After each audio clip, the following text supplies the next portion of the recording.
Subhanahu wa ta'ala.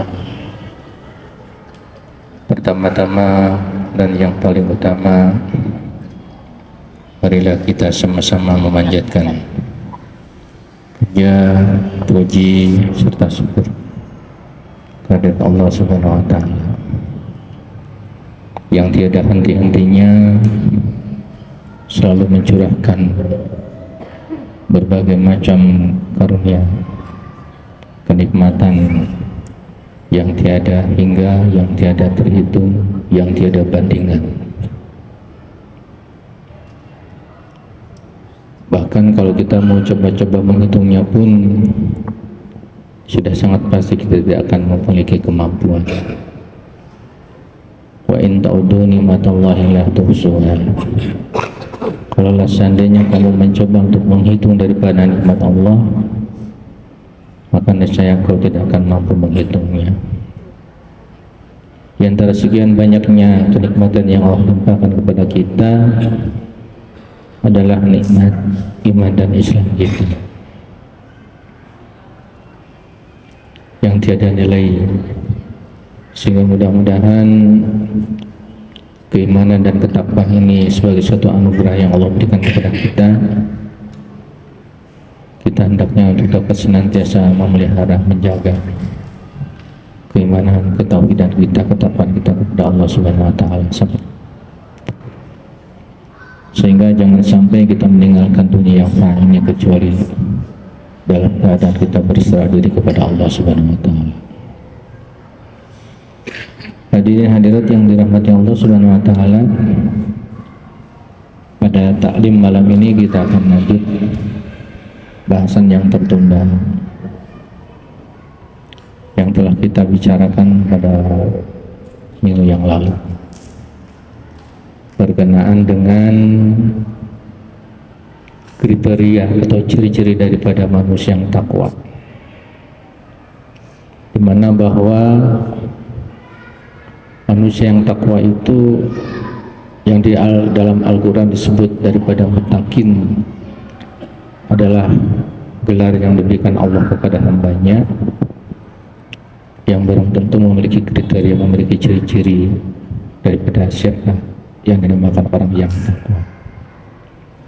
Kalau kita urut yang sudah kita bahas pada pertemuan sebelumnya, pertama bahwa orang yang takwa itu adalah orang yang mengimani kepada perkara hal yang gaib, artinya perkara masalah iman ya. Masalah iman ini adalah merupakan asas fundamen selamat atau tidaknya seseorang itu bergantung kepada iman tidaknya kepada Allah Subhanahu wa ta'ala, yang di dalam Al-Quran dikatakan alladzina yu'minuna bil ghaibi wa yuqimunas shalah. Dan orang yang takwa itu yang kedua adalah yakni orang yang mendirikan salat. Wa mimma razaqnahum yunfiqun, dan orang yang senantiasa menafkahkan dari sebagian harta yang Allah limpahkan, yang Allah berikan kepada mereka.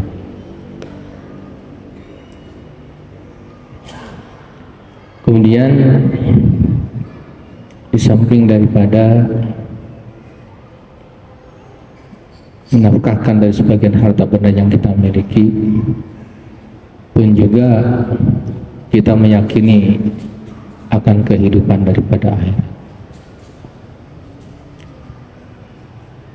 Kehidupan akhirat adalah kehidupan setelah kita menjalani daripada kehidupan dunia.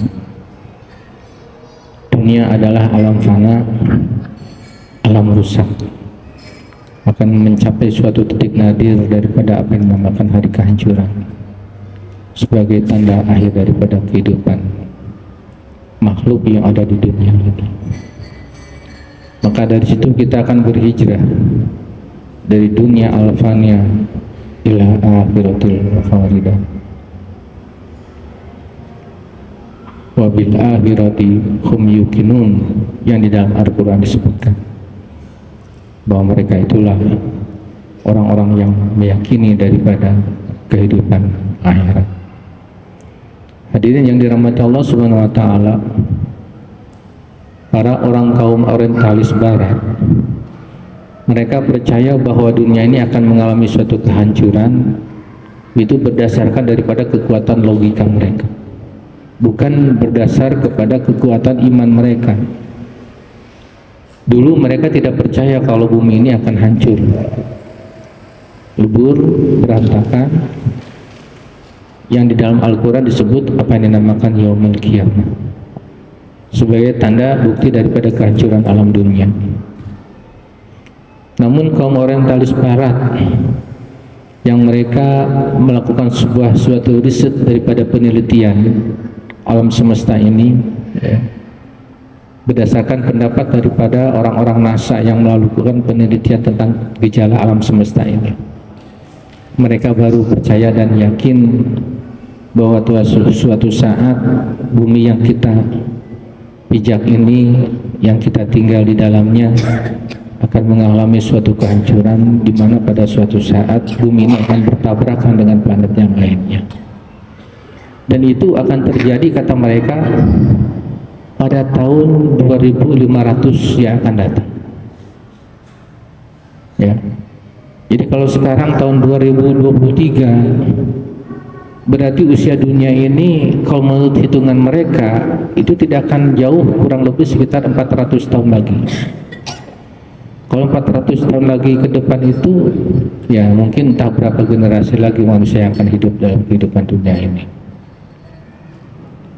Mereka berpendapat bahwa bumi yang kita tinggali ini, ya, kalau dalam Al-Quran digambarkan inna fi khalqis samawati wal ard wa ikhtilafil laili wan nahar la ayatil lil albab. Di antara tanda-tanda daripada kekuasaan Allah, tanda-tanda daripada ciptaan Allah, Allah telah menciptakan daripada langit dan bumi pergantian daripada siang dan malam, di mana bahwa terjadinya siang dan malam itu karena memang bumi berputar pada porosnya. Bumi mengitari daripada matahari, bulan mengitari daripada bumi. Bulan mengitari daripada bumi itu selama 30 hari lamanya, dan bumi mengitari matahari selama 1 tahun atau 365 hari lamanya.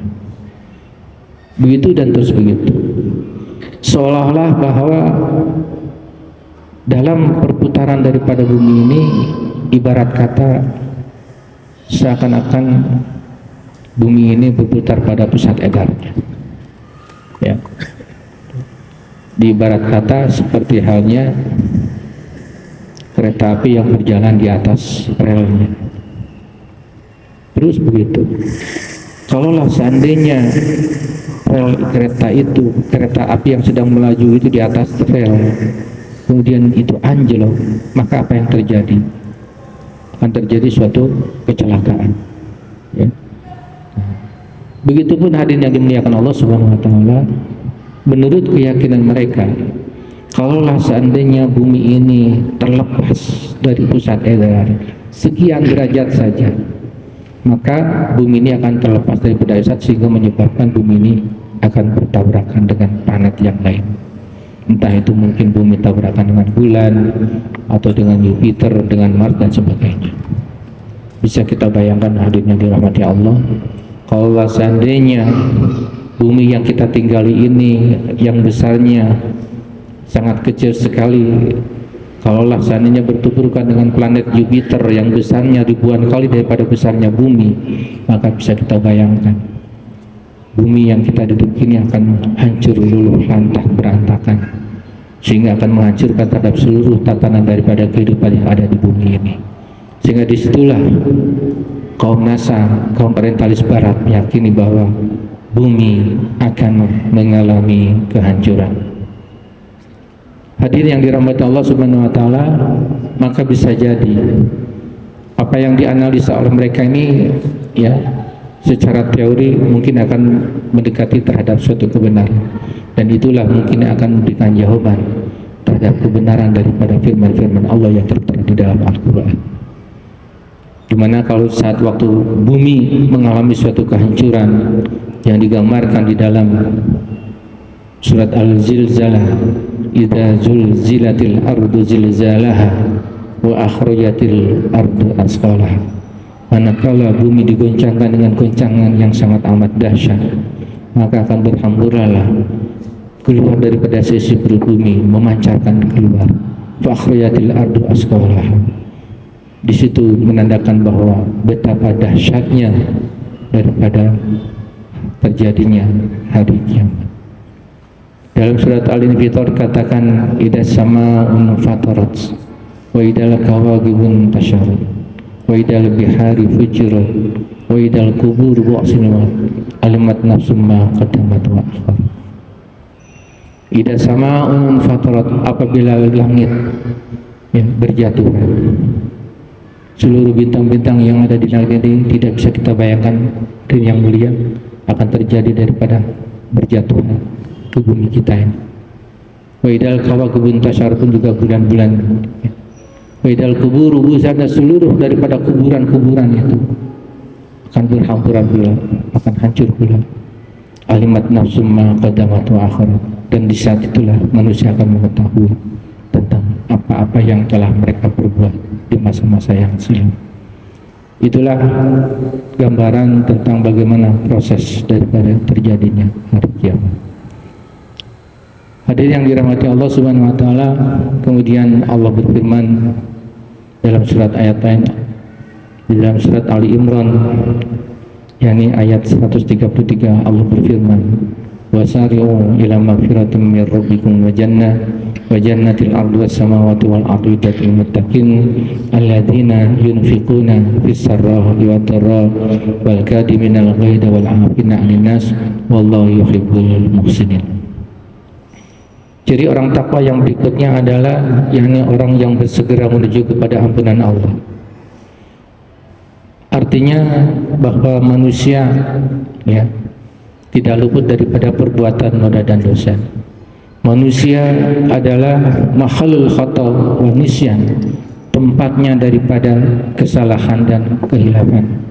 Tidak ada manusia yang hidup di dunia ini yang tidak pernah melakukan daripada perbuatan noda dan dosa, baik kesalahan yang disengaja ataupun yang tidak disengaja, kesalahan yang disadari ataukah tidak disadari. Maka disitulah memang kondisi daripada keberadaan manusia. Sehingga baginda Rasulullah SAW beliau menyatakan kullun bani Adam khata'un wa khairul khata'in at-tawwabun, bahwa setiap bani Adam, setiap manusia itu pasti punya dosa, pasti punya kesalahan, akan tetapi sebaik-baik daripada orang yang berbuat salah adalah taubat di dalam hidupnya. Itu ciri orang takwa. Lalu yang berikutnya adalah wajannatil ardi was samawati wal ard. Allah merintahkan kepada kita, di samping kita diperintahkan untuk bersegera menuju kepada ampunan Allah, kita pun diperintahkan Allah untuk bersegera menuju daripada surganya Allah Subhanahu wa taala. Di mana surga Allah yang luasnya antara langit dan bumi, yang Allah sediakan bagi orang-orang yang bertakwa. Hadirin yang dirahmati Allah Subhanahu wa taala, pada perintah ayat tadi yang kedua ini, kalau di mana Allah perintahkan kita untuk segera memasuki daripada surganya Allah, tentunya dengan syarat, apabila syarat yang pertama telah dipenuhinya oleh kita semuanya. Artinya Allah tidak ujuk-ujuk langsung memasukkan kepada kita ke dalam surganya kalau syarat yang sebelumnya, yakni adalah kita harus segera menuju kepada ampunan Allah Subhanahu wa taala. Pasalnya disitulah kalau kita diperintahkan oleh Allah Subhanahu wa taala agar senantiasa selalu membersihkan diri dari perbuatan dosa. Baginda Rasulullah SAW satu-satunya manusia yang suci, yang tidak pernah berbuat kesalahan, karena dia selalu dimaksum oleh Allah Subhanahu wa taala, terjaga daripada perbuatan kesalahannya. Tetapi dia tidak kurang dari sehari semalam untuk memohon ampunan kepada Allah Subhanahu wa taala. Inni astaghfirullah fi kulli yaumin wal lailah mi'ata marrah atau sab'ina marrah. Bahwa sesungguhnya kami tidak kurang memohon ampun kepada Allah Subhanahu wa taala sehari semalam. Itu tidak kurang daripada 70 kali atau sampai dengan 100 kali. Itu tingkat Nabi, tingkat Rasulullah yang terjaga. Apalagi kalau kita sebagai manusia yang biasa, yang tidak luput daripada perbuatan noda dan dosa. Oleh sebab itu, selama kita hayat masih di kandung badan, sepanjang Allah masih dibukakan daripada pintu taubat, pintu ampunannya, maka kita harus banyak-banyak memohon ampunan kepada Allah Subhanahu wa taala. Sehingga manakala kita kembali kepada hari-hari bahannya, kita betul-betul telah dapat diampuni dosanya oleh Allah Subhanahu wa taala.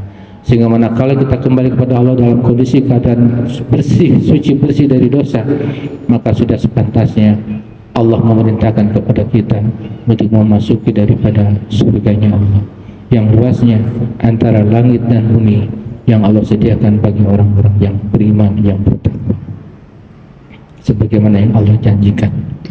Hadirin yang dirahmati Allah Subhanahu wa taala, kemudian ciri daripada manusia yang takwa yang berikutnya adalah alladzina yunfiquna fis-sarra'i wa dharra, yakni orang yang membelanjakan daripada harta benarnya, ya. Dia berinfak di jalan Allah Subhanahu wa taala, baik di kala lapang maupun di kala sempit.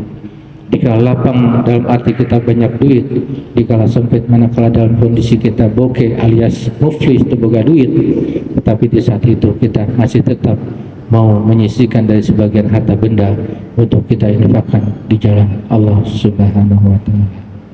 Maka ada yang dinamakan sedekah subuh, ya, atau sedekah di hari Jumat.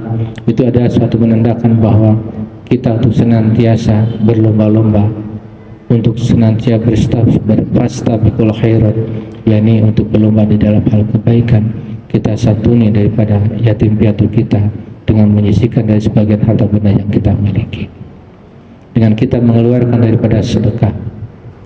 Hadirin yang dirahmati Allah Subhanahu wa taala, ketika seseorang dia dihadapkan pada sakaratul maut, dia akan memelas memohon kepada Allah Subhanahu wa taala.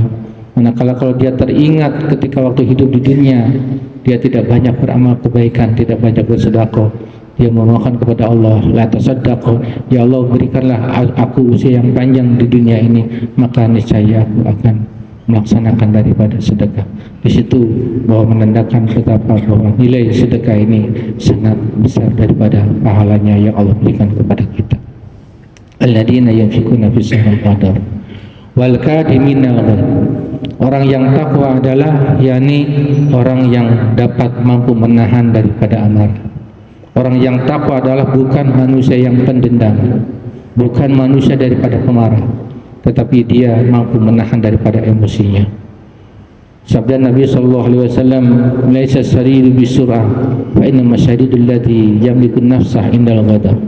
Bukanlah yang dinamakan orang yang kuat itu yang mampu mengalahkan daripada musuhnya, tetapi yang dikatakan daripada orang yang kuat adalah manakala dia mampu mengendalikan daripada hawa nafsunya ketika dia hendak mau daripada marah. Jadi marah itu adalah merupakan salah satu yang dapat mengikis daripada amalan ibadah kita pun juga. Dengan kemarahan kita sehingga menyebabkan kehilangan kontrol, ya, emosi kita memuncak sehingga nafsu kita tidak terkendalikan. Manakala nafsu tidak dapat terkendalikan, maka disitulah pertanda bahwa kita sedang dikuasai oleh setan iblis laknatullah yang selalu menjerumuskan daripada kita. Oleh karena itu kita harus pandai-pandai, ya, dapat memenahan daripada amarahnya. Manakala ada seseorang berbuat dolim pada kita, ya, maka di saat itulah kita harus mampu bisa menahan diri untuk tidak terpancing emosi kemarahan kita manakala mereka melakukan suatu kezaliman terhadap diri kita sekalian. Wal kadiminal ghaidh wal 'afina 'anil nas. Orang yang takwa adalah orang yang pemaaf, mau memberikan maaf atas kesalahan orang lain. Hadirin yang dirahmati Allah Subhanahu wa taala, Rasulullah sallallahu alaihi wasallam Beliau kalau menyangkut masalah pribadi, dihina, dicaci maki, beliau tidak marah. Beliau marah kalau manakala agama dihina, Allah dihina, baru beliau marah. Dan ini terbukti ketika waktu baginda Rasulullah SAW beliau diundang oleh masyarakat Taif untuk didengar daripada seruan dakwahnya. Ya, maka sesuai dengan tugas daripada Rasulullah yang untuk dakwah menyampaikan daripada risalah kepada umatnya. Di kala itu ketika waktu beliau sampai di Taif, dari perjalanan Mekah ke Taif yang kurang lebih sekitar 60 km, bisa kita bayangkan dalam kondisi yang lelah di tengah terik matahari, sampai di sana bukannya disambut dengan menggembirakan, tetapi disambut dengan lemparan batu. Sampai dari lemparan itu terkena pelipisnya, terkena jilatnya, sampai terkena tumit kakinya, sampai berlumuran darah ketika itu. Bisa dibayangkan dalam kondisi seperti itu, hadirin yang mulia, Allah perintahkan daripada malaikat Jibril untuk datang kepada Rasulullah dan dibantu dengan malaikat daripada penjaga daripada gunung ketika itu. Malaikat Jibril datang menghadap kepada baginda Rasulullah, "Hai Jibril, kalaulah seandainya kau perintahkan aku untuk menghimpit daripada masyarakat Taif ini dengan buah-buah bukit, maka niscaya akan aku laksanakan, akan saya hancurkan. Kalau seandainya engkau mengizinkan." Tapi apa jawab daripada Rasulullah? "Jangan Jibril, jangan kau lakukan itu, biarkan saja. Apa yang mereka itu lakukan adalah karena sesungguhnya mereka tidak memahami hakikat risalah yang aku bawa." Bahkan kezaliman yang dilakukan oleh masyarakat Taif ketika itu bahkan dibalas dengan doa, "Allahumma ighfir qaumi innahum la ya'lamun." Ya Allah, ampunilah daripada dosa kaumku ini karena sesungguhnya mereka tidak mengetahui hakikat risalah yang aku bawa. Kezaliman, kejahatan yang dilakukan dibalas dengan doa. Disitulah menunjukkan keagungan daripada akhlak Rasulullah SAW. Sehingga kata malaikat Jibril, "Sodakta ya Rasulullah, man sammaka ra'ufur rahim." Sungguh benar kau wahai Rasulullah, di mana Allah telah mengutus kepada engkau dengan penuh rasa kelembutan, cinta dan kasih sayang kepada umatnya. Begitulah hadirin yang dirahmati Allah Subhanahu wa taala tentang jiwa daripada kebesaran baginda sosok Rasulullah SAW, di mana dia mau memaafkan daripada atas kesalahan daripada orang lain. Wal afina 'anil nas. Kemudian ayat berikutnya, wallahu yuhibbul muslimin, dan Allah sangat mencintai kepada orang yang berbuat baik dan orang yang berbuat jujur. Yang dikatakan al-ihsan, orangnya muhsin, sifatnya adalah ihsan. Berbicara tentang ihsan, kata Rasulullah, mahwal ihsan, al-ihsan an ta'budallaha ka'annaka tarahu fa in lam takun tarahu fa innahu yaraka. Yang dinamakan orang ihsan itu adalah engkau beribadah kepada Allah seolah-olah engkau melihatnya. Fa in lam takun tarahu, tetapi kalaulah seandainya engkau belum merasakan daripada melihat Allah Subhanahu wa taala, yang memang Allah selamanya tidak akan pernah terlihat dengan kasat mata, tetapi bisa dirasakan dengan mata batin kita, mata hati kita. Fa in lam takun tarahu fa innahu yaraka. Kalau seandainya engkau belum merasakan bahwa kita melihat kepada Allah, maka sesungguhnya ketahuilah bahwa Allah melihat kepada kita semuanya. Allahu yarona wala narahu. Allah melihat kepada kita sementara kita tidak melihat kepada Allah Subhanahu wa taala. Itulah arti daripada ihsan. Yang di dalam ilmu tasawuf dikatakan apa yang dinamakan muraqabah. Muraqabah itu artinya orang yang merasa selamanya dilihat oleh Allah Subhanahu wa taala. Karena dirinya merasa dilihat oleh Allah Subhanahu wa taala, maka sudah sangat pasti dia tidak akan berbuat kejahatan ataupun kezaliman ataupun berbuat korupsi, manipulasi dan sebagainya. Kenapa? Para pejabat ya yang terjadi di masyarakat kita atau para menteri yang sekarang lagi heboh-hebohnya, mereka banyak terkena oleh KPK kan gitu. Terjadinya adanya suatu apa yang dinamakan korupsi, ya, pencurian daripada uang negara. Kenapa dia sampai berani berbuat seperti itu? Karena dia sudah merasa aman dari penglihatan manusia. Kalau kita merasa aman dari penglihatan manusia, lalu bagaimana penglihatan daripada Allah Subhanahu wa Ta'ala? Allah melihat apa yang kita perbuat, ya. Oleh karena itu, hadirin yang dirahmati Allah Subhanahu wa Ta'ala, bagi orang yang muhsin, ya, dia akan merasa dirinya dilihat oleh Allah, sehingga dia akan selalu dalam hidupnya berbuat baik dan jujur kepada diri sendiri, jujur kepada sesama manusia, terlebih kita jujur kepada Allah Subhanahu wa Ta'ala. Itulah yang dinamakan muhsin. Hadirin yang dirahmati Allah Subhanahu wa Ta'ala, kemudian di samping hal itu, ciri daripada orang takwa yang berikutnya adalah di mana Allah menyatakan, berfirman, ya ayyuhallazina amanu ista'inu bis-sabri was-shalah. Ya. Wahai orang-orang yang beriman, jadikanlah sabar dan salat itu menjadi penolong bagi kamu sekalian. Ayat ini menegaskan, hadirin yang dirahmati Allah, sehebat apapun permasalahan kehidupan kita yang dihadapi dalam hidup ini, ya, sekecil apapun permasalahan, baik masalah kecil maupun masalah besar yang menimpa pada diri kita ini, maka kita harus kembali kepada Allah Subhanahu wa Ta'ala. Artinya apa? Jadikanlah sholat sebagai solusi untuk menyelesaikan daripada permasalahan yang kita hadapi, asal kita didasari kepada suatu keyakinan yang tinggi kepada Allah Subhanahu wa Ta'ala. Salat adalah sebagai salah satu solusi. Sebesar apapun permasalahan yang kita hadapi, kembali kepada Allah Subhanahu wa Ta'ala. Bukan kita mencari orang-orang yang pintar, katakan, atau orang yang dukun, ya.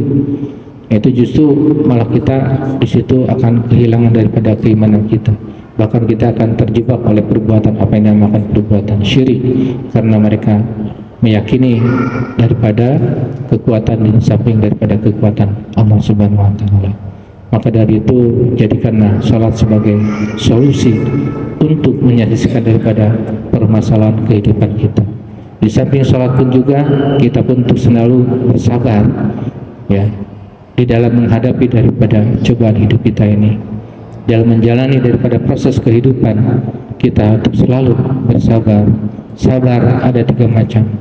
As-sabru inda ta'ah, as-sabru anil maksiyah, as-sabru inda musibah.